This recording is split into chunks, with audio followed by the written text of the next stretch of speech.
Liwa ya artiste comédienne Mira Essa epesa kibiso pasi na Angola esalaki polémique ebele kasi boye nzoto na ye esi ekomaki bongo na Kinshasa na morgue ya hôpital ya cinquantenaire kasi balobi atiki testament nini atiki batikaka testament soko ozalaki ata na mwa tonga ya kotika eske Mira Essa atiki nini mpona atika bongo testament ya Mira Essa bokoyoka yango tokosola yango awa na émission ya lelo. Tiktokers ya 21 ans akufi po azwa ki soi-disant mobali ya bien azaka ndenge bino ba mobali ya bien so na mbongo ye akena pa mobali wana mama na ba ko linga ngoti mais plus tard ba retrouver ye morte mais ba partie intime ba longola ba tuni mobali wana alobi asa désolé ezalaki po na rituel ba jeune fille mama kote ba jeune fille ba yoka likambo ya somi koleka awa makamu oyo ya fakumputu bana ya poto bakanisa ki bazwa ki solution compagnie moko na kombo Songolo bango bapesaka mbongo bazwaka mbongo ya batu po batongela bino bandaku na Kinshasa nzoka ezali kompani ya lokuta ba escroquer mama oyo mbongo ya kosakana te eske bokomi kompani yango tokotanga kombo nango awa boyoka bango basalaka opese bango mbongo na poto bango na Kinshasa batongeli ndako soko esili okozwa ndako nzoka basolo ya lokuta bataka ba photo na internet publicité le ga na ba chaîne ya télévision mususu nzoka ya lokuta tokolandela bango awa na émission ya lelo. Linda wo, yao, tantine lindo yo, mwaza mongo, yao, tantine linda lo sako, mwasi alipe kasola zala kobele ngina mobali ya kwiti isongolo. Bana Djobour, bana Dirban, bana Cape Town, bana Paris, bana Bruxelles, Angola, Kinshasa, monde entier, Afrique Mobimba. Babi to s'abonner massivement na Lokole TV. Webi Lokole tanga kara na village la iso likambo na mboka ba olelisa ngiri Lokole mokonza mboka na mitingi ya koloba na ebisi bino pona ba vidéo du jour na bino pona ba théâtre pona ba émission na bino pona information ya mboka na biso communauté congolaise nyonso pe Afrique yana Lokole TV sanga plaisir allez téléphone na yo kota na YouTube kota comment Lokole TV allez s'abonner fina musapi toini bisous bye Radio Collective ya fiston. Tous s'abonner massivement. C'est validé. Mobali mbinga na munangolo aboya hydroquinone. Soki ezotambola ba chéri bazokoya mayanga. Na retrouver douce tendresse affection epana yo. Nasalelo nini pondi make na kupendaka sana. Shitakwacha pelende wenjo. Pour l'habillement des classes de vos enfants, pour l'élégance de vos enfants, désormais, visitez le magasin Little People Shop chez Mama Charlotte Caputo. Little People Shop chez Mama Charlotte Caputo, la bière officielle de vos enfants. Awa et pas Mama Charlotte. Moi namboka bon monake ba namboka congolaise tala biloko ya kosala et pas bapaya. Acheli biso bilamba. Banda de 0 à 3 mois, yango yo. Soto yawa de 6 à 9 mois. Tokewara de 9 à 12 ans. Toza na nyonso. Bana mibali na bana basi. Soto yawa. Bomoni oya bana basi. Ndenge mwana zo putsana. Toza lokola wato yene 8 ans ti komata. Yango yawa. Koto yo ndi makambo. Mwana zo bimondire ministre. Ya bataille nyoso yango ba Samuel ba Chuchu yango yo andika la sabana oyine to mutaka elengi tala ba fest bana mwana bimi na fete batu ba komobanga soko lingo somba biloko omonike olingo sepelisa mwana na yo ko déplacer na yo te okotika na internet okomona adresse na biso yango wana. Little People Shop chez Mama Charlotte Caputo. Adresse Edenval, Greenstone Shopping Center, shop numéro L119. Téléphone 011 52 46 366. À Jamestown, nous sommes sur Meya Street 183. Jamestown Town, Johannesburg, shop numéro 5. Téléphone 082 324 85 22. Place nyonso zali benga biso kotaka ligne benga biso teotiko bilamba tina ndako. Little People Shop tozana bilamba ya bana ya qualité olingi osomba kota na website na biso retrouver biso na Facebook toza online pe soko osoma partout na Afrique to délivrer bino na ba courrier na biso préférence ya malamu ya original. Donc, c'est la livraison à domicile. Little People Shop met à votre disposition l'achat en ligne. Allez sur Tekelote, tapez Little People Shop. Choisissez l'article de votre choix. Il vous sera délivré jusque chez vous à la maison. Mais aussi, allez sur Zando, tapez Little People Shop. Choisissez l'article de votre choix. On va vous le délivrer jusque chez vous à la maison. Visitez notre Facebook page, Little People Shop. Little People Shop, ya biso moko. Little People Shop, ya bana mboka.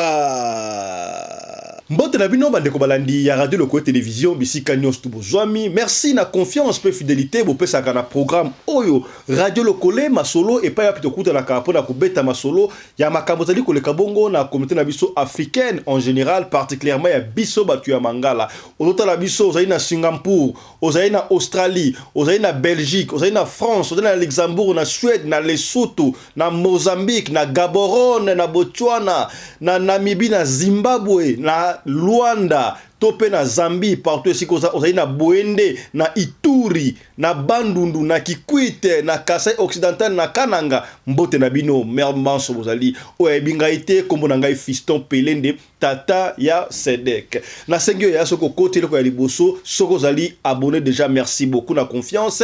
Partagez ma émission oyo, partagez émission oyo na ba plateforme nyonso, YouTube, Instagram, TikTok, Facebook, partout. Natina ke information panzana soki de quoi atala ke informete ya comment informer likam otokobeta awa peut-être yo intéressé au thème ndeko moko songolo ari na ka oyo soki o partager à moni akobika te c'est que bien est-ce que o komi voilà.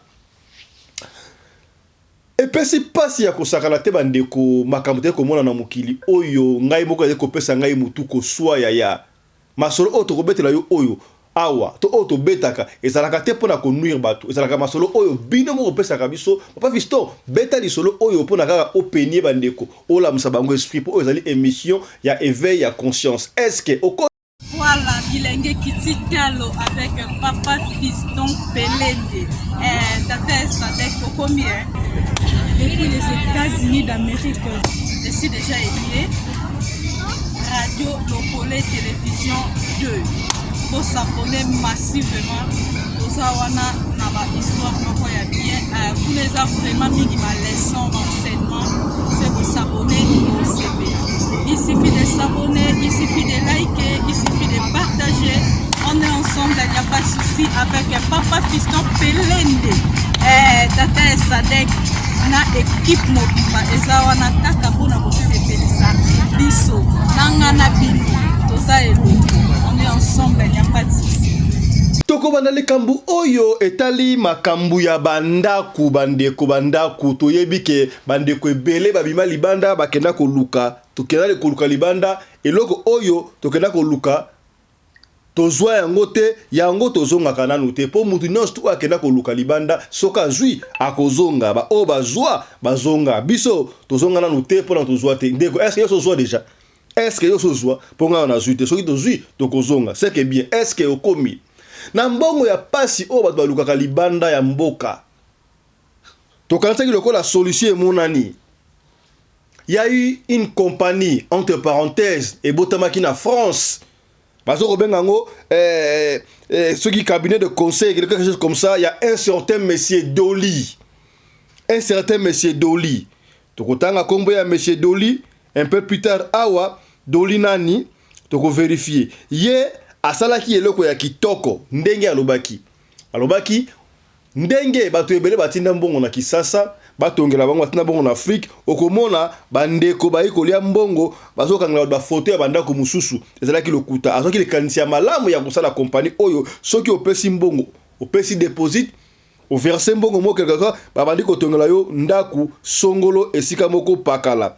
Ti tangu ndaku na yo ekosila oye kozwa ndaku na yo osilisi mbongo ezalaki kanisa malamu bandeko ebele bapesa mbongo toyebi te soki basaka mbongo liboso bazwaka solution baba bandi kopesa mbongo mikolo oyo ekomi mbilinga nzoka ezalaki escroquerie tolobi te ke ba escroquerie ba tunyoso on ne sait pas mais oyo exemple tozui awa mama oyo na lisolo awa ye ba escroquer apesa mbongo na ye ba preuve tokomona yango awa atinda $527 quelque chose comme ça pona ba banda construction balakisa esika yaya ba atinda mama na ba photo omoni ndako totonga yango tala ndako na yo yango tala boye mais en fin de compte tant ba ko vérifier ezalaki yango te compagnie yango na kolinga ndeko yemoko apesa biso kombo ya compagnie a expliquer mama oyo comment ça s'est passé et salamaki ndenge nini tozana ba numéro ya ndeko doli awa na ba conseiller juridique na ye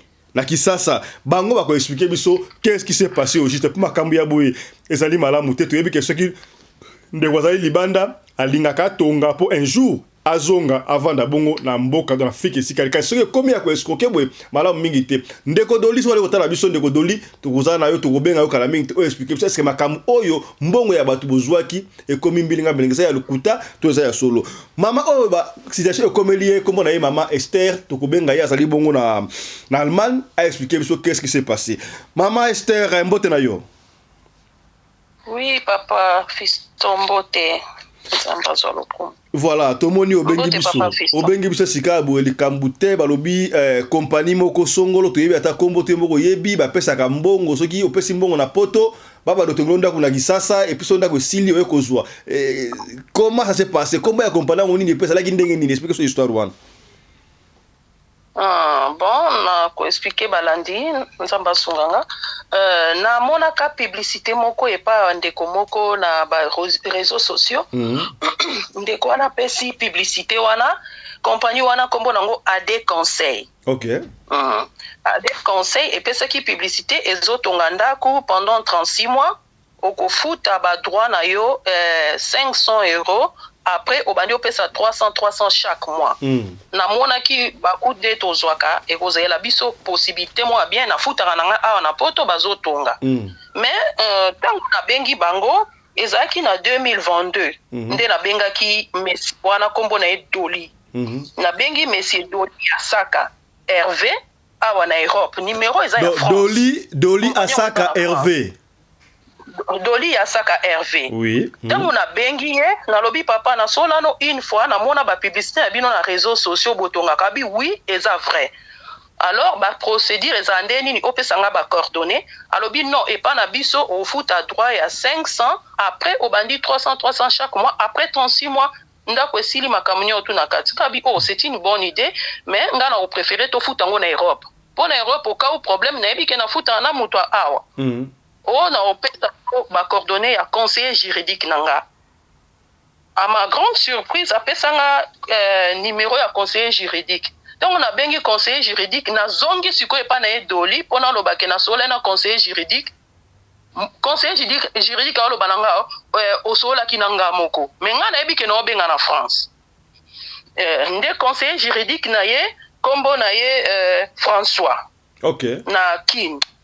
Nde na yaki koloba siko conseiller juridique nde il fallait qu'il y a continuer à continuer. Donc conseiller juridique photo to mona oyo muto ati cravate yende conseiller juridique photo to mona oyo yende conseiller juridique. OK. Yende conseiller juridique yende mutu il fallait qu'à continuer dossier en Afrique. Mais à ma grande surprise tango apesinga numéro conseiller juridique a komo benga nga pamba et c'est le quoi neti to mesana. Nebi si mobali nanga na bi oh conseiller juridique ngo zo benga ne to mesana bon mobali abi c'est normal au moins mutu so azo travailler il faut ça la paix gentil na ba client. OK. Mama sœur comment au cas bongo nga bi OK mais ngande na ko benga bino pona ebisa bino quand est-ce que na paie sambongo alors to sole ki na monsieur Hervé le 18 septembre mais et comment qui je crois le 21 septembre nde na yaki ko paie sambongo wana oh ya 500 €. Okay. Mais na lobi na bango avant na continuer ko pesa 300 € chaque mois il faut mutu nanga ya kin amona endroit et kozalela nga bien baye ba place ni yango construction ngo eza ya ba terrain ko pe makambo ebanda inde yango wana tangu na tindi mutu alobi non ndeko nanga pesa $50 pour kende ko mona endroit. Oh. Tangu ba nanga lobi $50 c'est trop ba futaka ba $20 pour que ko mona endroit na ba compagnie nyonso. Ayo pesa bango mbongo ndenge ndeko nanga pesa bango na Kinshasa ezaki ndeko nanga et comme jour bakende kota la place amemi ndeko na nga na quelque part ya zomela masanga abengi bato a moto afuti mbongo te ndeko na nga ke na moto bamemi na ba terrain mo boso côté nini place ngo musika eza terrain o bango bapesa na publicité te ya tikala zomela ne masanga batu mibale na moto bamemi ndeko na nga mobali po bakelaxe ba terrain o existara te ndeko na nga lobi grande sœur soko continuer biloko eza fausse affaire parce que na téléphone ndenga mutongo François zo sola na batu mususu Europe ozo comprendre que eza bilo moko ya faux ndenga façon ka zo sola na façon zo répondre batu nde na yebisa monsieur François na monike tokata na ko continuer na binote parce que ndeko na nga confirmer nga endroit nezate ye François zo linga convaincre ndeko na nga ngai na ndima ba terrain wana o na moni wana sanda kusanini et pourtant bango batindeli nga bandaku o na tindeli yo ndenge batongaka nzoka nde place ngo ba memende ndeko na nga ezaka zamba ndaku ezate eloko te eza pe terrain na bango te ye moko pe François place atinde ndeko na nga François conseiller juridique akoma kuna te ndeko na nga ebitinga cancer okosala ngoti ndeko na nga ndake ko découvrir terrain wana o eza na eloko te o François pe ayebi ngoti nde na lobi na bango to suka awa to si sa pesa mbongo qu'est-ce que yozo kanisa biso to na mbongo ebele plus de 600 000 euros to song selon mbongo no problème ezate ngane na obunda po doli azong selon mbongo na yo mais mbongo ngo petit lelo bazongi sana bango te ndeko na nga landeli bango nde omoni décharge na tindelo ya suka ye moko doli ngo asinya ka zong sambongo banda avril soko bengi ayambanga lisusu te moma onga na zo benga na bi momoni za mutoki ya mutu na préféré na kabeli mutu et lobelange lo te 5 ans préféré na kabeli mutu to na pesi ndeko na nga e ko sala nga bie bandeko na biso pe na Afrique bazo souffrir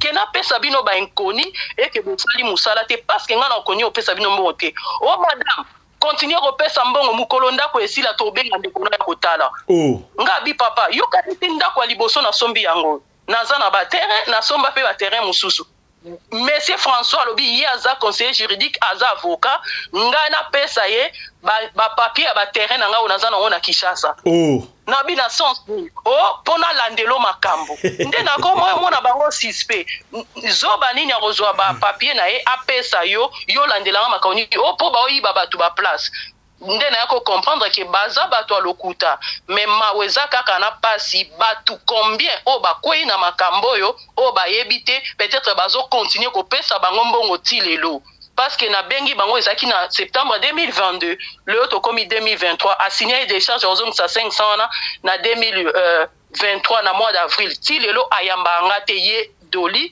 Et puis, ne connaît pas Yambate. Si on bengi Doli, Doli attendait pas François. Si on bengi François, François attendait pas Doli. Bah, ça n'est pas Doli. Donc, François na Doli, François na Doli na attendait moi na poto.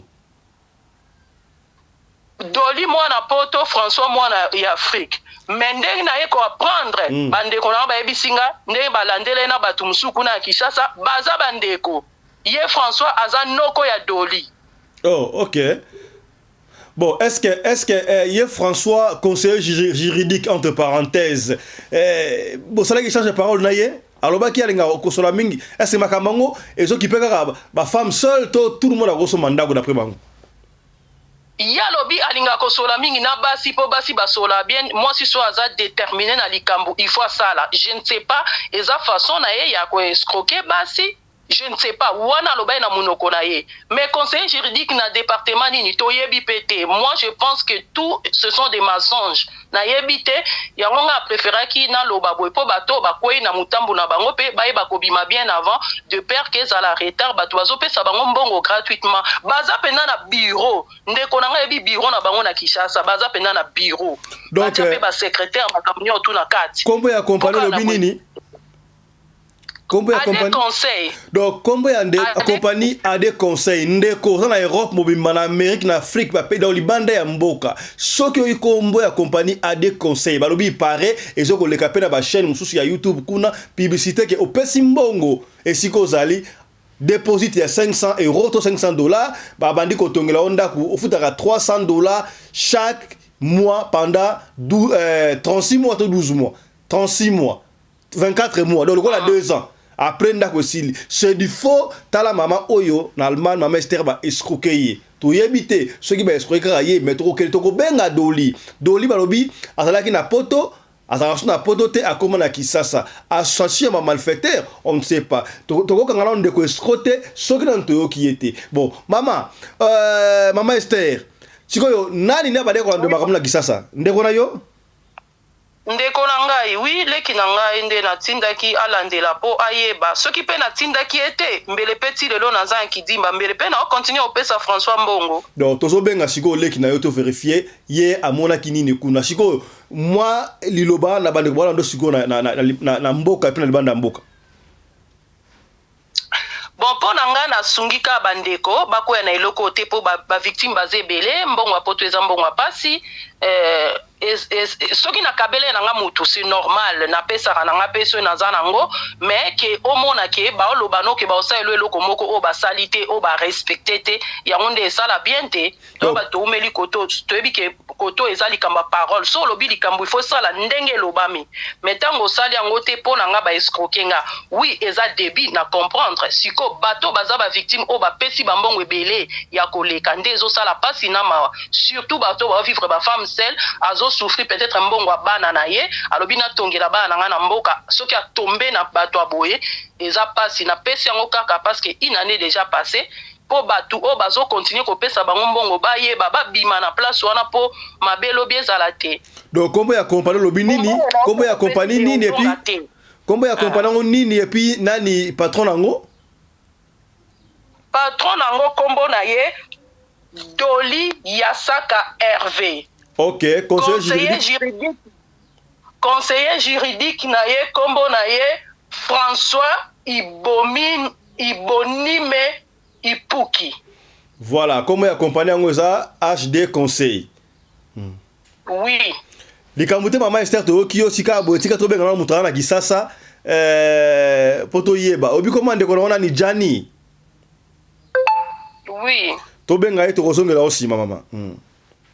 Merci beaucoup. Voilà bandeko moni na ebité niveau escroquerie comme na mokili oyo bazé ko utiliser ba chaîne pour na kobenga ka ba yona esa rabino boyaka na radio lokole biso awa pembe na pembe ya ba melio mbongo osala bezo lingaka mwaso ko akoloba te osala mutu mabe olingi o s'excuser pa mutu wana yaka na radio lokole pembe na pembe to kozwa solution to za ba experté mais to sungaka kaka pona solution ekende liboso. Voilà après sibiso ndeko mama Esther alobi leki na ye to ndeko na ye na kombo ya Jani mutabane kolandela dossier wana atini numéro ya Jani zeato meka kobenga Jani soki tokozwa Jani a expliqué biso qu'est-ce qui s'est passé au juste na likambu yango. Voilà je rappelle que alobi compagnie yango kombo nango soki HD Conseil un certain Doli à Europe, je crois la France, dans la Paris, et à Kombon la Kisasa, à Zomon à Paris, numéro na so bengi et so le kato ko mekape a ye muto a osala ba les jeunes toana tozinde ko oyo azona de makambo na Kisasa mwana mboka mbote na yo mbote papa fiston yo kombo na ona ni ndeko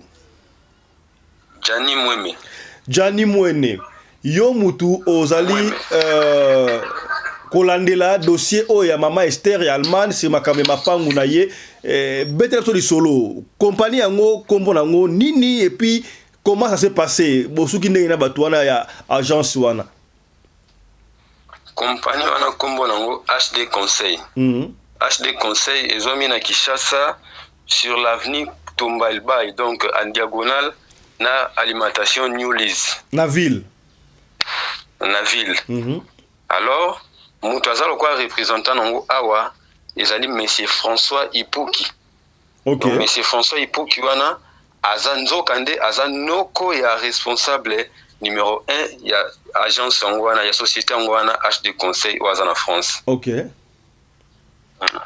alors maintenant le quoi maman Esther azwa ki ba contact ba soli à partir ya poto na Yemoko numéro 1. Monsieur Doli. Société. Monsieur Doli. Monsieur Doli. C'est Doli. Hervé Yasaka Doli. Comme on a Hervé Yasaka Doli. Et alors, tombe solo linaye, il y a le non, nazo en contact, na conseiller juridique nanga. Oui, il y a un conseiller juridique, mais à un conseiller juridique était donc à mutunaye à famille ou à l'association des malfaiteurs. abia tia contact na ye comme ça basolola ye nde mtajira makambo nyonso tu. Et puis azui numéro na ye ya François wana atindeli yango mama Esther. Tant atindeli mama Esther pe basololi na François zui atindeli ye ba exemplaire ya ba construction o bango basala na Kinshasa o bazwa ba photo ya ba concession ya ba appartement ba nini nyonso tu bazui bakanga ba commission lokwa ya bango batindeli ye. Tant atindeli ma Esther amoni que non, cette fois-ci c'est que une société où eza makamba sérieux eza ne wana esko monsieur François wana ya Kinshasa ayebisi ya lobby il faut tinga $500 pona tosa nini pour to sala konini contrat na yo mais so tindi $500 et après biso to sala document to tindi la yo pour o sanini o signer. Amesta ese ngana otina mbongo tosali contrat na musika nene sans pour autant que non azala si ote fotinda mutu moko na Kinshasa aya comme ça so kaye atali place en sepel nango mais en condition avant mutu ana ya il faut tozala sûr que non place oyo tali déjà sur sepeli nango boye o sepeli na modèle anda kumoko fotinda mbongo ezala kwa réservation. Comme ça, ceux qui m'ont tenu à y accepter la place, c'était biso de salinini, de sali remboursement ya mbongo. Ma mère c'était pas dit, ok, c'est bon. À moi, il voit, bah, moi, ya sérieux, boza logique. A sali pe envoie na ye, a tindi mbongo. Donc, a tindi mbongo. Après, c'est quoi, a benga, a bike, non, a tindi nga fait la capture, il y a une banque, nous sommes tous à tindi li mbongo.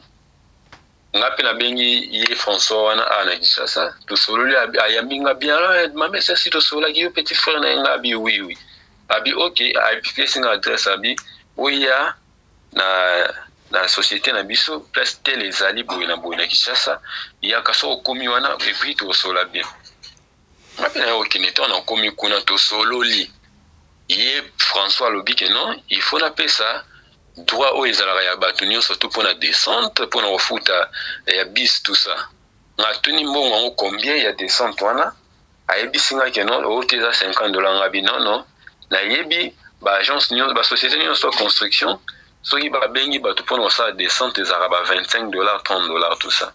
Bon pourquoi ote yo faut que spécial na binga na que spécial pour la nuit donc indeka lokwa bato nyonso to bakendaka ya enfra kwana ngala za posana que spécial te na owe l'appel au mongote. OK ça va o pesa mongabi non na pesa mbongo siko na yaki non to solula non et après na futa mbongo c'est bon na bimi pe so na bimi la ki après 2 jours François a commis ko déranger na téléphone ou te photo kendi na check la programme ko pour na samedi ou ya semaine wana pour na kenda kuna lokola mardi alo benga nga siko jeudi na programme ko pour na semaine wana mais samedi o na moni za libre ndé donc kenda batu mususu comme ça to kendi kaka tinda mboso lingi na réserve auto ke non semaine o tinda ka mbongo wana comme ça photo kendi pour semaine wana na moyi na ozala mpe na mo ba occupation makamu mususu. Si c'est comme ça, na zimbongo na tindeli $25 na tindi na téléphone, c'était prévu mbongo wana ezake non soko tindi bongo, il faut ya tina société na bango, bis na bango ekozilo à partir wana, boski bo sali descente, so bo silisi et yo ozongi silo wana après yo futi transport normal ozongi ndako. Mais comme isko jour wango na ngana kekuna na tongo, société sa fermée, na bengi ote to kuta na première rue. Na futi transport na première rue ote yaga na bitabe na komi na bitabe ote papa zwaka transport wana ya nini ya nteli olandanga tina daipen ngabi papa ngai siko na komi kofuta transport tandis que na pesi mbongo na nga transport faki bino kutu nde bozwanga partir ya musana bino siko batu nyonso ote to kendeka na yo moko ba misusu ba futa kite boina boye la yaka nga na osa remboursement na ozon silo mbongo na ofuta transport wana tout ça po ofuta iba droit na OK na j'ai fait transport na comité na daipen to na komi na daipen moi place batu baliaka baboke tout ça na ye na kutie wana ayambinga na ba gentillesse na wana to bando sto soli na ngabi bon mais fisco to kende kasi na place yango ya ba sito bola kisaki grande sœur bafoto wana oyo nyonso toza nango na Kimpoko kuna tout ça ote omoni toza na place moko nini place wana eza musika place moko mosusu eza quartier présidentiel eza ya présidence oyo tozocoopere na présidence tout ça kuna kuti ndenge eza na courant ya ofele mai ya ofele tout ça nga na bi ngai est-ce ntango naye boye ou bien ntango botindaki bafoto pa grande sœur boyebisaki akeno eza place ya ofele ngai naye nde mpona kende tosala descente place oyo bino botindelaki bafoto namona yango epuis napona nini terrain oyo place bokotonga ndako na ye tout ça epuis ngai nakangi bafoto natindeli yango confirmation epuis tosali contrat mbala moko ote omoni kuna eza musika azelaka place wana ose ngai bina osepela nango ndenge nini tandis que ngai place yango eza na wapi ezela bato bazoya boye na boye ozela bagarçon bayaki bakenda kolakisa couple moko eyaki wana mpe bango mpe bauta so Cameroun baye osombela mama na bango bakei kuna baye me bamonika baoloba nde apparemment bazalaki osepela te bon ntongo aye tokende na bango tobimi na bato ngo ngaka si baza na motuka tokofo ozwa nde bamoto tomati na bamoto ya kokende place yango wana moto baza na bango na mbongo te nga mona yo futu ya bango so bamoto ti place tokomi kuna eza wapi na Ntsele Bambu wana donc tout près ya côté ya nécropole oyo ya Ntsele Bambu wana alors ntongo komi côté wana il faut bokota so bavenir kati okoti avenir mona kati bomati ngomba place yango toyokoma kuna boye eza terrain moko eza vaste mati zamba pena mikola ngomba nde bagene yango bayebisinga keno babi awa eza concession na biso so toyokani bien après tosali nini tokateli bino terrain na bino boye na boye tout ça natali on akangi bafoto enatuni bango na bi terrain oyo eza ya bino to eza ya nini ya société nde bayebisinga babino no société oyo baza na bango na nini na terrain te bango bacoopere nde na biso donc baoya na baclient soki baye na baclient eza kokoka keno biso soki toteki terrain topesa bango mpe pourcentage ngabi mais ça c'est eza escroquerie nde ntango tolongo wana toyo kozonga na evandi na ye François ngo nayebisi papa mais makambo oyo bino bokosala eza normal te oyo nini ngabi mais place oyo toke kuna yo yebisi nga keno nakete donc nakende kaka po oyebisi nga naketala mais yeba keno nasepeli nango te et puis grande sœur nango asepeli nango te nga mutu donc naza représentant na ye awa mpo iya sepela na eloko fonga napesa ye confirmation to affirmation nanga keno ya eloko yango eza bien place yango eza kitoko siko nga nake place yango nasepeli te siko ye aosepela nde ote yo yebi kaka jani meka oconvaincre ya na yo nde oyo ngabi na convaincre ye nasalisa ye perte na mbongo tusanga bien en tout cas papa esimba te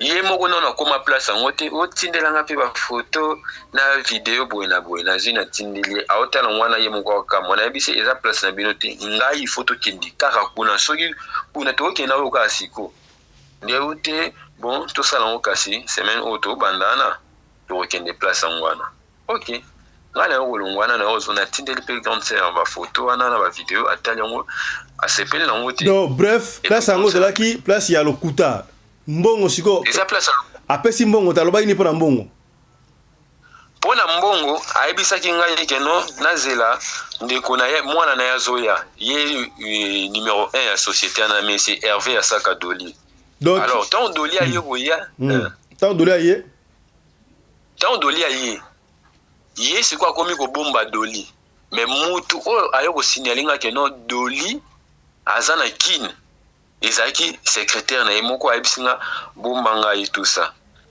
voilà donc atali nga bi ndenge ozobeta batour boye esala nga bien te tout ça boye na boye nde ayo signale nga pa epesinga ba air abi keno yo okutana na Doli te okutana na Doli te tokutana na Doli tokutana ne bon yambo to continuer to bengana Doli zali to zongela to yoka Doli oloba voilà bandeko wana tolandi ndeko oyo Jani ndeko oyo akutelaki na ndeko Doli na Kisasa na monsieur François conseiller juridique ya Doli bango surtout na Dolly a la compagnie HD conseil, je crois. Et François a dit conseil juridique. Bon, il n'y a pas si va aller au bunda bunda.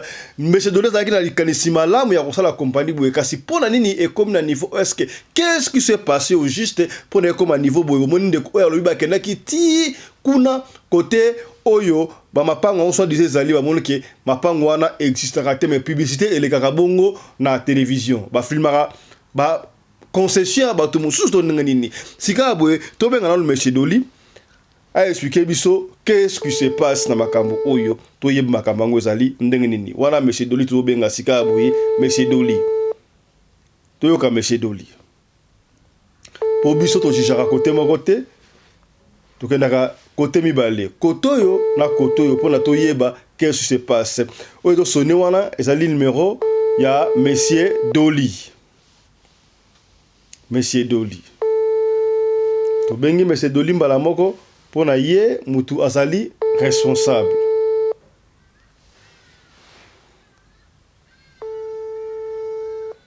Monsieur Dolly azoro yambate.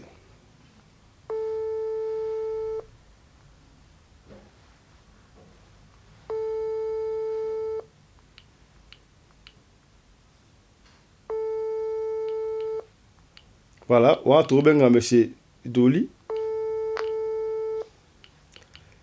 Et pourtant, à ça en ligne, hein? Monsieur Dolly en ligne. On ne sait pas qu'est-ce qui se passe.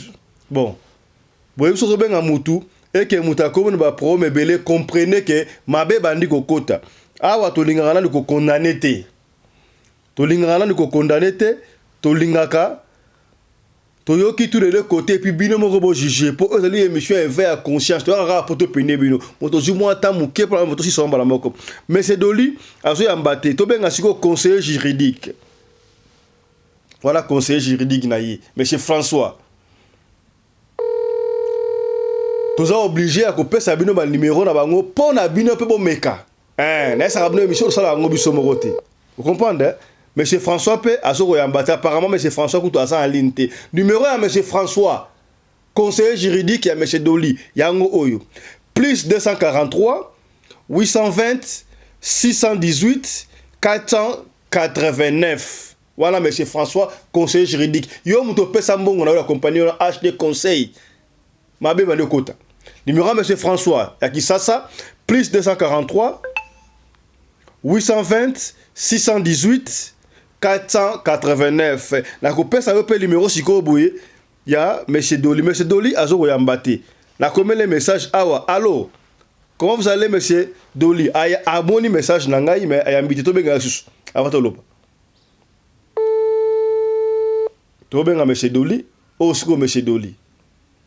Administrateur ya compagnie HD Conseil. Na ebite conseil ya nini awa ya ko expliquer biso. Allô? Allô? Oui, Monsieur Dolly, oui, bonjour. Bonjour, Monsieur Dolly. Bonjour. Bonjour. Vous parlez à Fiston, hein? Fiston Pelende, hein? Fiston Pelende. Oui, je suis en Afrique du Sud. On m'a dit que vous avez une compagnie de construction de maisons et qu'on paye. Et puis, chaque mois, vous payez l'argent pour... jusqu'à ce que vous terminez. Et ah oui, d'accord. Comment ça se passe là? Oui, c'est... Alors, on est en train de créer une cité sur le niveau de Maluku. Ok. À l'intérieur, on propose aux clients de devenir propriétaires en payant mensuellement. Le terrain fait 20 sur 20, 400 mètres carrés. La maison fait 12 sur 20. À l'intérieur, il y a 3 chambres, il y a 2 salles de bain, il y a 2 toilettes, il y a cuisine plus salle à manger, il y a 2 terrasses. Deux possibilités pour devenir propriétaire. La première, c'est le paiement cash. Ça coûte 36 000 $ maison plus terrain. Ou sinon, il y a une deuxième possibilité, c'est le paiement mensuel. Le paiement mensuel, comment ça se fait là? Alors, le paiement mensuel, c'est 300 $ par mois. Oui. Mais il faut payer 1 000 $ le premier paiement. Le premier paiement, c'est 1 000 $. Comment on va payer ça? Le premier paiement, c'est banque à banque. Banque en banque. Moi, à partir d'Afrique du Sud, par exemple, comment je paye? Vous m'envoyez vos coordonnées, je paye ou comment?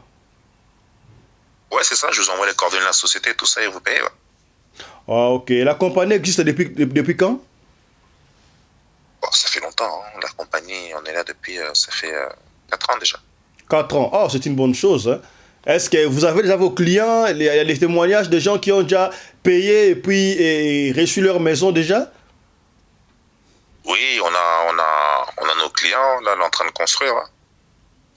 On est en train de construire, là, c'est sur notre deuxième projet. Le premier projet, c'était au niveau de Kinkole. Ah, ok. C'était avec mon ancien partenaire. Ouais, c'était avec mon ancien partenaire. On a les vidéos de la construction, vous pouvez partir sur place. Et là, maintenant, c'est un projet où c'est nous qui gérons tout à 100%. Ah, ok. Ouais, du début jusqu'à la fin, de la commercialisation jusqu'à la construction. Ah, ça c'est très bien. Il n'y a pas de réclamation là, je crois. Parce que vous savez, avec ces histoires-là, on commence très bien et puis ça finit mal. Hein?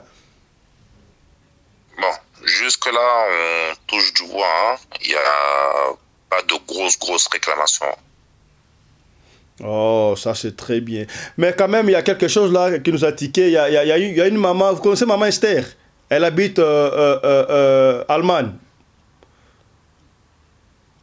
Ouais, peut-être, ouais.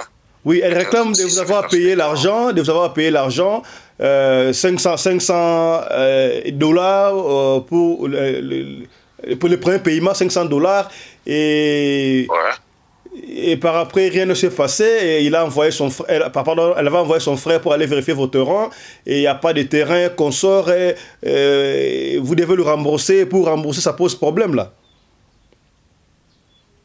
Alors, si vous regardez dans le contrat, il est écrit que le client, quand il s'engage pour 10 mois. Ouais, okay. Il s'engage pour 10 mois. Nous, au bout de 10 mois, qu'on est censé livrer la maison. Le deal, c'est celui-là.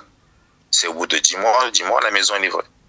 Après, les gens ne comprennent pas, c'est un engagement. Quand le client s'engage, il ne peut pas s'engager aujourd'hui et puis demain arrêter au moment où il veut. C'est un engagement parce que c'est les frais qu'on avance devant.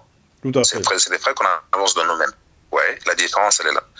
Donc, c'est pas parce qu'au bout de 1 mois, le client ne voit pas la maison qui est construite, c'est qu'au bout de 10 mois, la maison ne sera pas construite.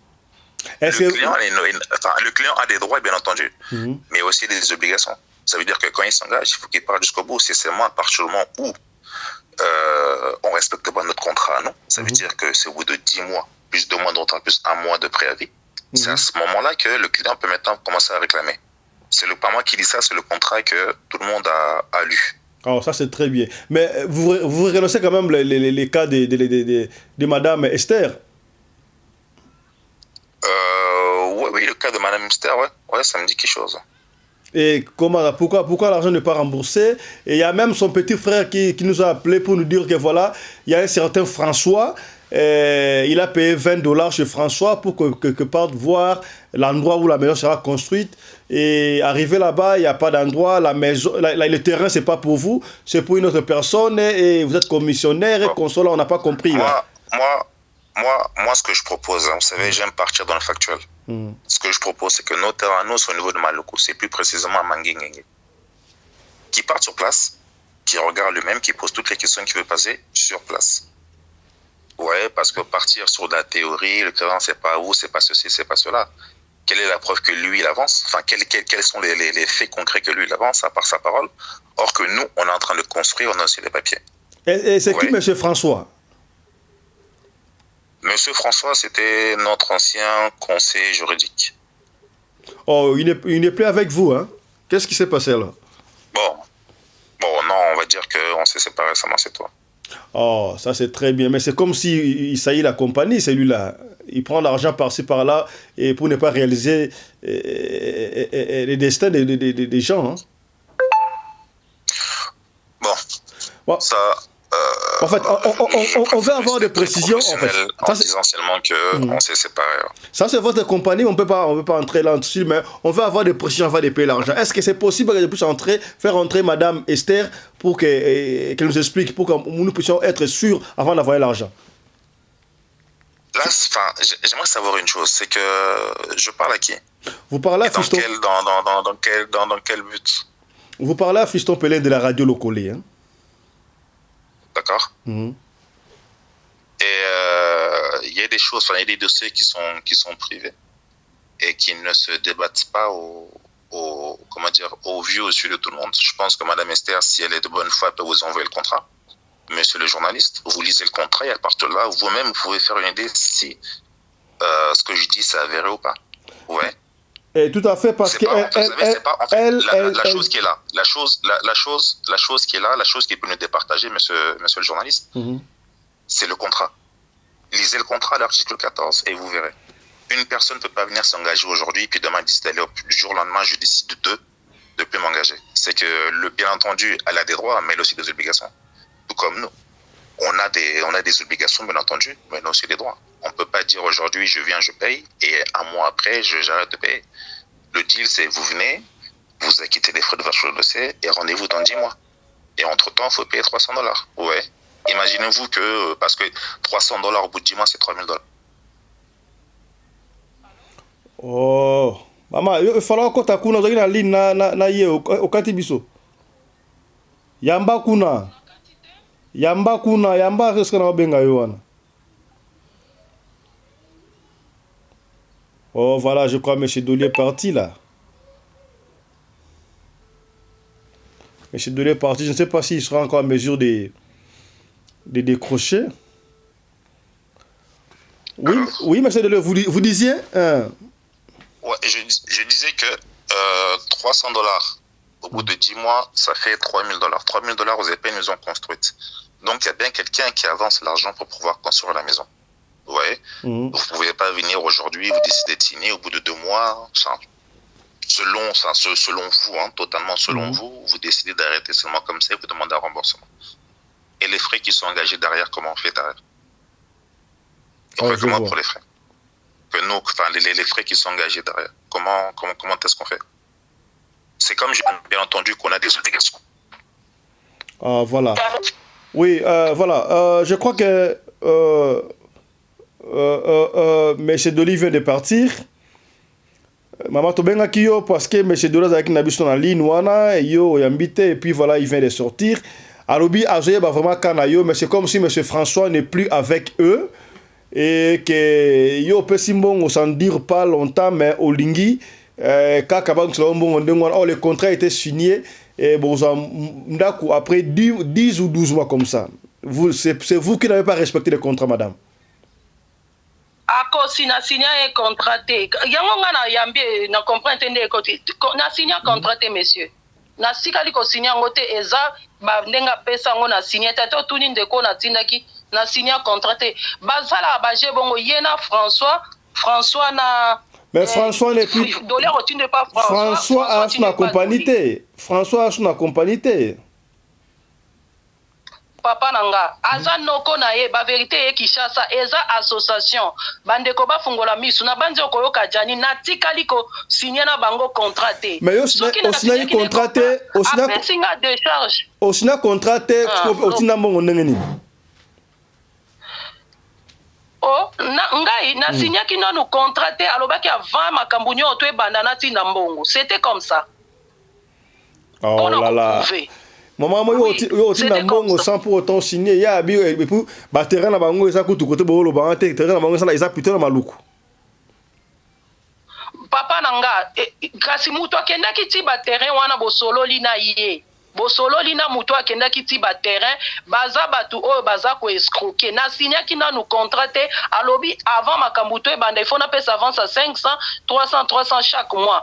François eza oncle na ye preuve aneta on andi babango o bosala na se e futa makana se soki bozo sala bobo futa ngo François répondre nga boye soki olobi nzamba azali yeba ke bokoko pe kisi ezali nga na musakata nga na lobi musakata na mutu abandundu baza musakata na muyanzi baba tabandundu akoma tu nango za muyanzi nga lobi naza mu Yesu naza ekolo te bino bozimbongo na nga makama musakata ko sa nini kati na benga monsieur Dolly ndeko na nga yo akoti na ligne mais monsieur Dolly to solina monsieur attendez madame monsieur Dolly alobi monsieur François aza ancien conseiller juridique na bango abasi balongola e kala na éviter botokota na détail ya compagnie na bango te. Alors monsieur Jenny yo c'est quand la dernière fois au solaki na monsieur François Jenny? Monsieur François na sola na depuis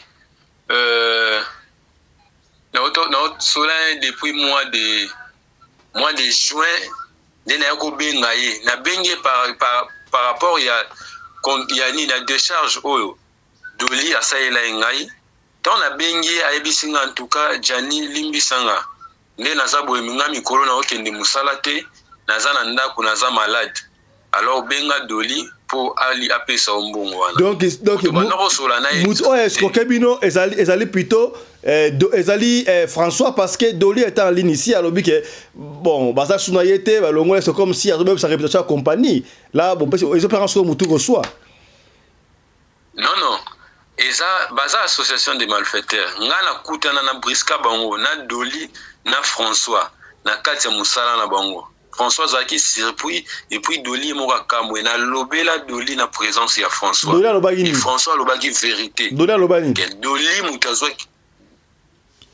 Doli mutazwaki mbongo wana $500 yende mtofasa nini arambo c'est na présence à Doli ti Doli ayo benganga na bio abenga jour mususu abina yo ya ta on ayo ya yende bandolo bakeno abi François Zanoko na ye asungi ete na ba makambo nyonso esalami mais asani ni azongisa mbongo wana nyonso tu boye na boye na tomboka te na calmer grande sœur ye azoluka moya sa nini asezongisa mbongo après singa jour faki na ya woya na kei après 30 jours na zonga na benga ebalingo ya mbate na téléphone na bengi François na bité o na bimela ba so Briske na yape na bima Briske na tongo na yokuta Doli to na kuti na kati ya biwa bengi ya kuna alinga ba no pesa na explication na bishi mwende na boye avant na bima awa soit na junior surtout et o ezana na nini o pesinga biloko ezana na montagne mbongo wana na simbi ubi osalinga papier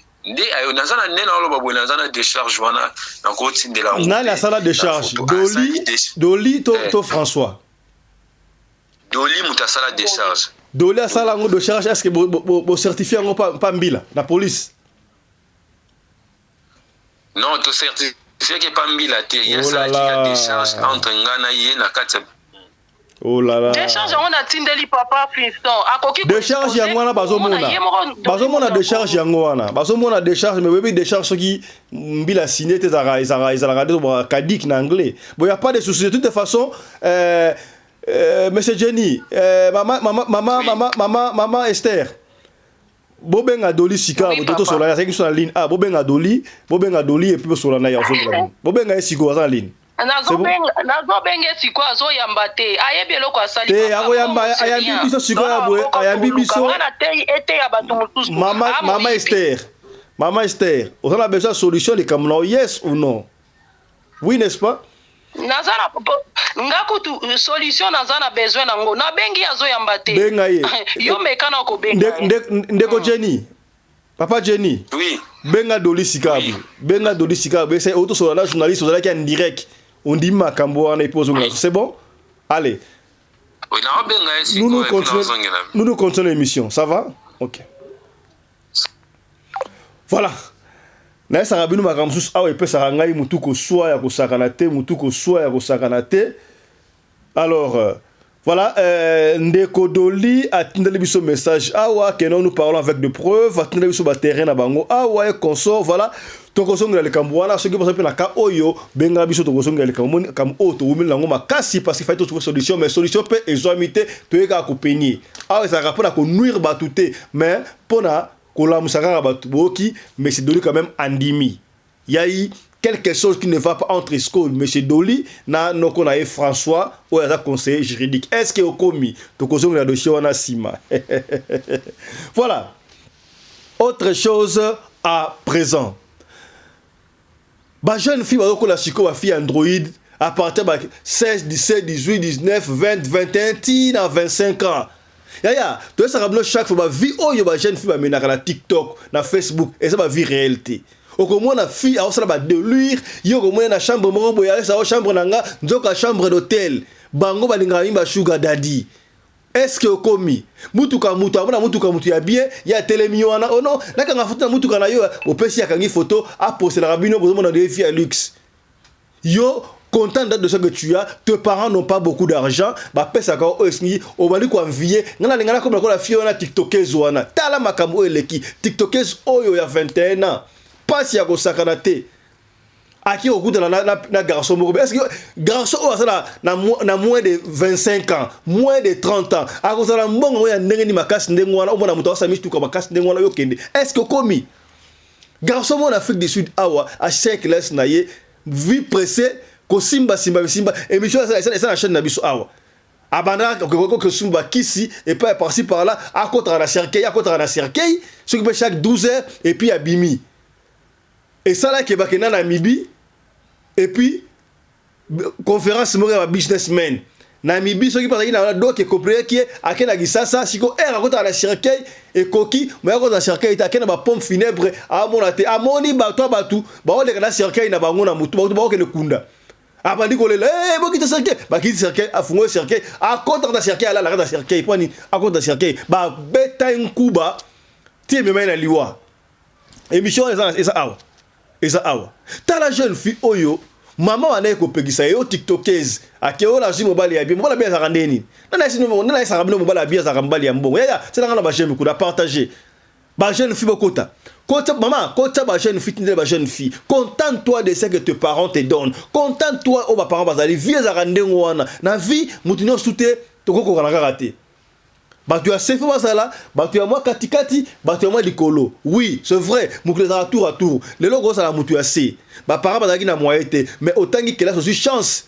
Yo, o komi moutu, o tomboli famille na yo. Tala ba kimpembe.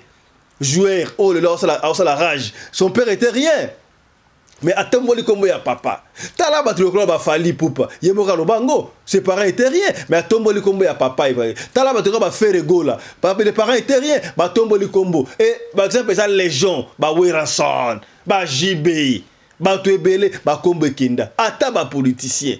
Et ça peut être le battu oh ba kuta famille bien, ba kuta bien, ba zali catégorie. Kwa vie raté. Tala fi oyo, kwa vie, au bali ya bien.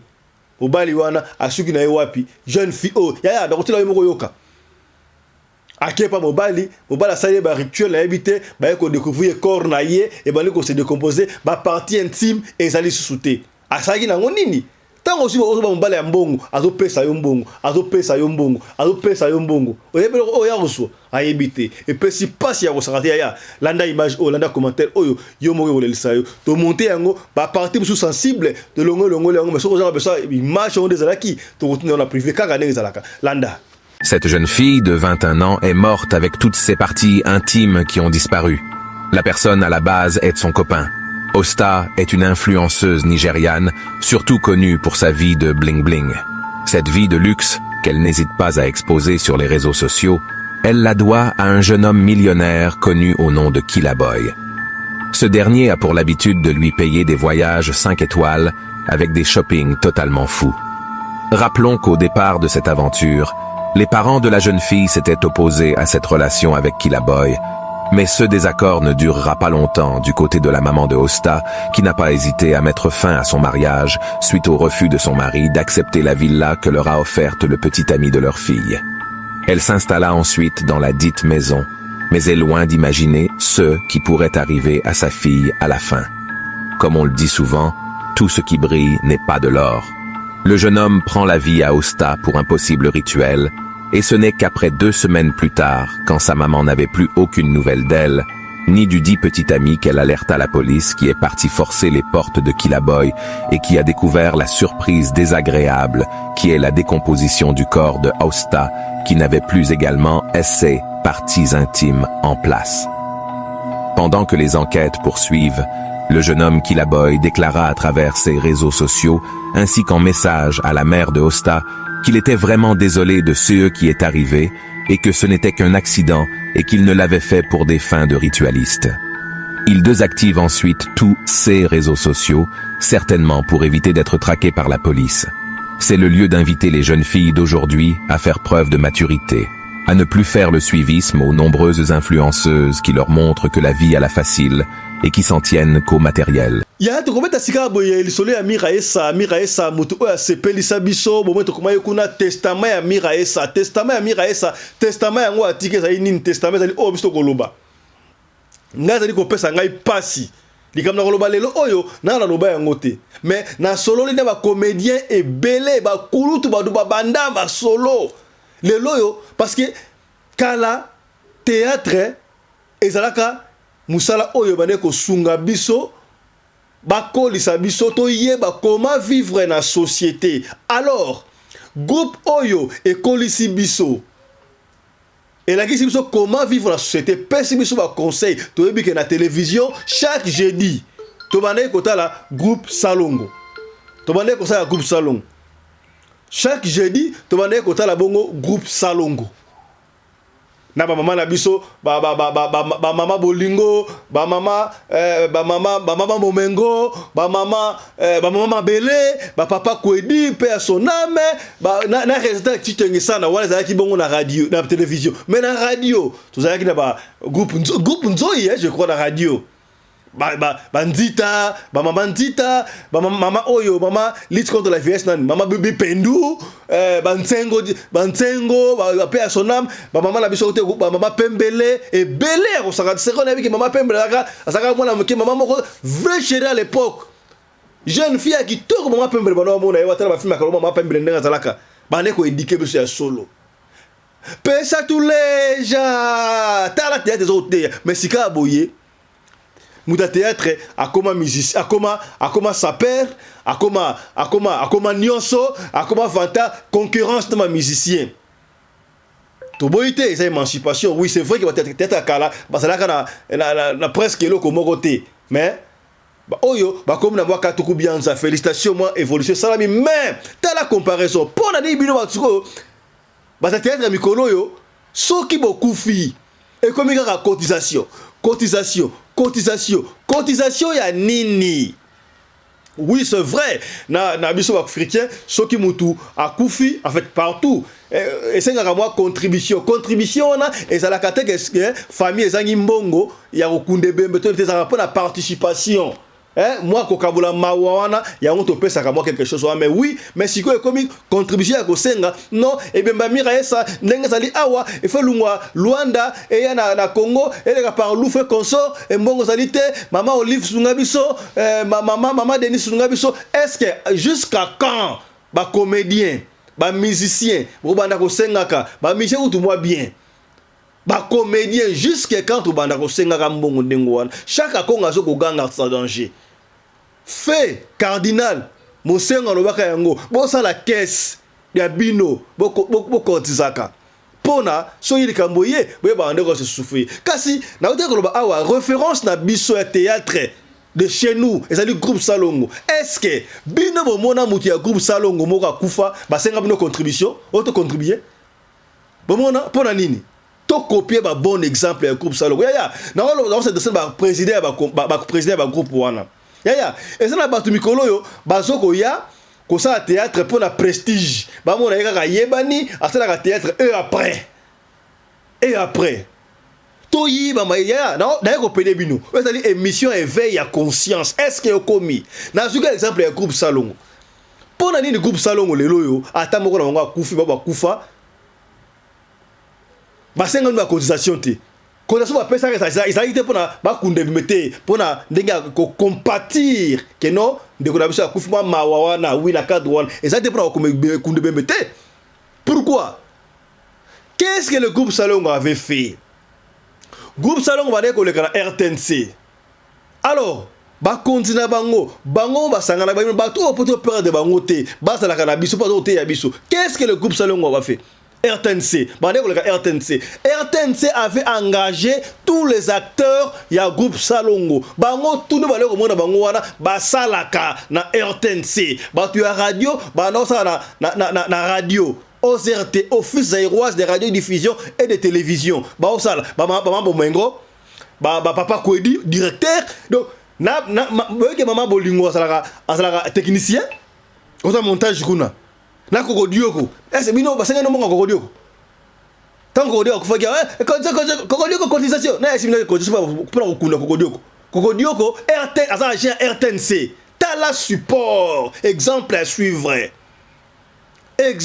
suivre bandeko lelo soki muta groupe Salongo kufi problème ça la quitter parce qu'il y a problème te pour RTNC et kokunda bango mais bino sikoyo ba chef ya théâtre bato bosa théâtre tout le monde a rappelé le caraba ba antenne A ba RTG ya ba kingo bozo le na cadre nini pour la nini te bosa la effort ba groupe wana ba télévision wana ba engager bino bosa association pour attention il kamye bosa la soubassement aux agents être antenne A bosa la théâtre aux agents ya B1 bosa la théâtre aux agents ya chaîne moko songolo mais bosa la théâtre sous-bassement parce que likameye oyeba comme étant agent ninouan est-ce que okomi est-ce que vous comprenez le quoi to le karabon tabate o na loba kité na lobby tala likamukie ngala bombaki pour na lobela bino bakamo Italie mira ese yango wana pona ngai pona ko valoriser on a bengi testament ya mira ese yango wana bakambu oyo sokto landeli yango très bien bano senga suba mbongo te Mongo zalaka pour la participer dans matanga pour makabu et aux assuté on a loba kité ngayo na lobby est-ce que okomi référence na biso groupe salon merci na Chris Larise Pelende réalisateur à émission Oyo merci na assistante na Winnie Larise Pelende merci na Marina Umbi la femme à la taille d'une spaghetti ni courbure ni virage to kutani prochainement bon na te live ya le frère Johnny numéro 5 frère Johnny akozonga akotala sa biso ndenge na bana prison sans et le recours salam chap et tchara Radio Collective Fiston, tous s'abonner massivement, c'est validé. Tout le monde a Mike Josh, bon que compagnie, brand, marque déposée, ya sika, ya mwana mboka. Oyo asali pour la kotombo la bendele la biso na mboka ya bapaya ya auquel États-Unis d'Amérique okokuta pena doki esika ba classe pena doki ba brand ba marque déposée okuti songolo okuti pakala okuti nani be Mike Josh pe ezali wana na yiko lo baboye bande ko belé ba ali ko benga boso ko benga biso mais pesa biso numéro Mike Josh derrière numéro sur le kayangwa bon numéro Mike Josh yangwa tato lo ba numéro ezali wana bon ko benga oui c'est vrai c'est important ko benga pour ba détail mais ezala ngo simple bandeko site yango wana yo kotigara na site soko lingi ko somba oliko sa commande ya ba t-shirt ya ba soulier ya ba pantalon ya ba veste ya nyoso tout yo kotigara na site bandeko site yango wana to site yango wana okotigara na site wana donc okota site e ko pesa o boyinde bo moni ozo mona wana comprendre site yango wana okota na site Mike Josh ok côté ya ils ont trois barres na droite ya téléphone na auto écran au côté wana marché au talib article ça na kati ba montre ba sapatu ba perpète ba tout petit ba veste pena ba élégance ya kosaka la te nyoso tout au gros besoin ezali wana tout ta griffe wana mboka ko vous comprendre na arrivage ya ba sac ezali obodi sac oyo Mike Josh ba ngai nyoso ga radio lokole voilà pour la papa ça qui prenait au taper laptop vous comprendre au côté laptop donc laptop appareil portable quoi voilà ça qui oyo Mike Josh ça qui kitoko boy voilà ça qui Mike Josh nyo sorti ko linga kotaka la site wana ko mona yango saki oyo Mike Josh et silika kate voilà na saki bino doki Mike Josh voilà ba montre ezali ba montre siko boye ya to ko changer ba montre le quoi na filmer montre oyo ya Mike Josh et ça ba ya to kata ngona ba sachet o azoki ate ozomona ozo kata na ba sachet ya to mettre dans le solo to continuer information tire to ba sponsor pour ezali non sponsoring mais ezali mwana mboka atomboli bendele ya biso a congolais bapaya ba misusu ba meka ki me simba kite voilà to attendre ngwa to bonga session sima voilà montre oyo eza waterproof waterproof à l'accident ça dit que montre oyo na la tango boye na ko so ko na piscine na ko na mai na koti na mai pena boye na koti na mai montre oyo ekobeba te ya montre ni lataka soki zalaki ya griffe mundele ya étranger ne mbangu o griffe wana ye soki nini soki songolo parate ya Mike Josh ya mwana mboka montre oyo na kodina na mai na sokolo na piscine pour quand tout ça hiver hein ce doit na été bon na plonger na piscine na action moni monte pena ngoyo ça ebele ya kota na site wana kota na site commander ce que comprendre te benga Mike Josh numéro yango wana obengi ya ko benga ete pona osenga musala et puis passe rapidement bande ko so le numéro to benga ka bandi pona makambo benga makambo souté benga ka pona oyeba ko sala commande na yo pona commande obengi pona commande so comprendre te so possibilité de comprendre ezali so ko na site o komona nyonso tout ezali noir sur blanc bande ko ya na ba lunette Mike Josh comment dire comprendre. Est-ce que vous comprenez? Linette, Mike Josh. Ya, nyo surtout au lango besoin ya ko data ezali na Mike Josh atayo moko. To supporter te. Ya, biso na bango différence yena. C'est pas la ba défilé de mode.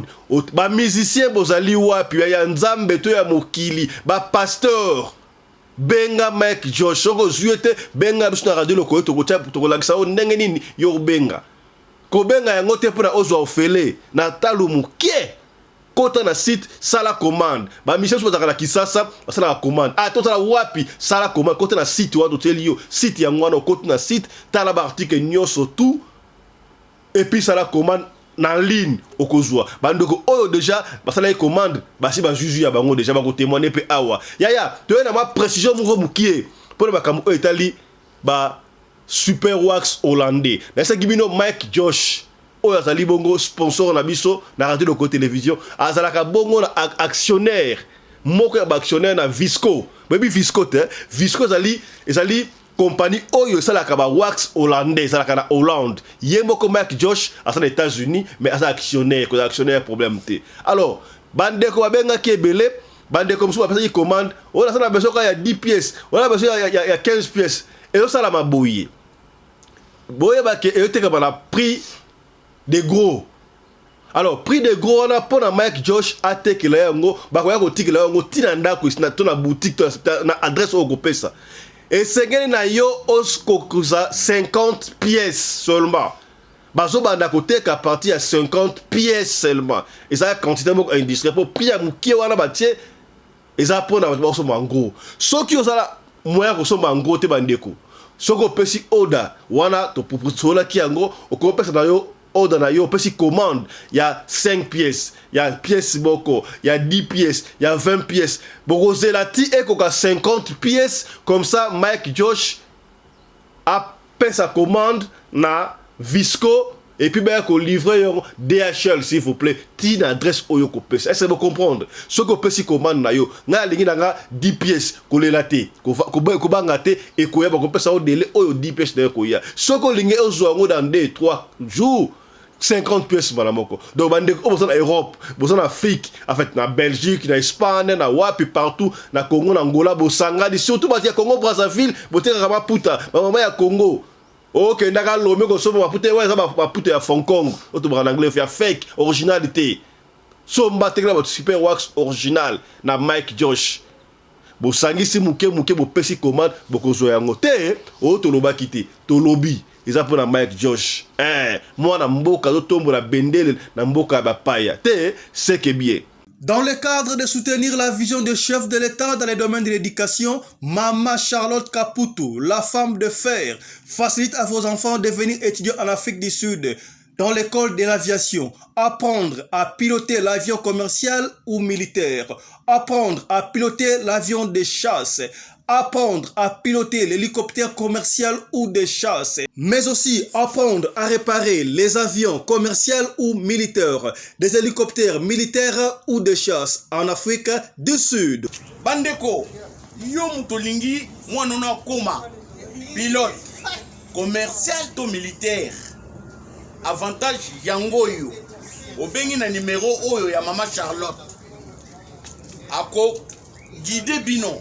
Ndenge nini mwana na yo ako ça la classe ya pilotage. Alors, avantage nyonso hébergement minerval.